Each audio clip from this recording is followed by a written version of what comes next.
పక్షవాతం వచ్చిన తర్వాత కొంతమంది ఒకవైపు తిమ్మిళ్ళు మంటలు వస్తున్నాయి, ఎంతకీ తగ్గట్లేదు అని వస్తారనమాట.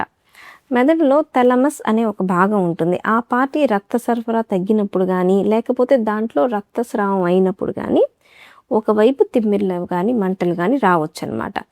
దీంట్లో ఏమవుతుంది అంటే మనం ట్రీట్మెంట్ ఇచ్చేదల్లా కూడా మళ్ళీ ఇంకొకసారి పక్షవాతం రాకుండా ఉండటానికి. కాకపోతే ఈ వచ్చిన తిమ్మిళ్ళు అనేవి మాత్రం కొంతమందిలో తగ్గుతాయి కానీ చాలా మందిలో ఈ మంటలు తిమ్మిళ్ళు మిగిలిపోవచ్చు. సో మనం ఉపశమనానికి ట్రీట్మెంట్ ఇస్తాం కానీ ఎంతోమంది వస్తుంటారు, ఇప్పటికీ నాకు పక్షవాతం వచ్చి 4 ఏళ్ళైంది అయినా మంటలుగా ఉన్నాయి అని.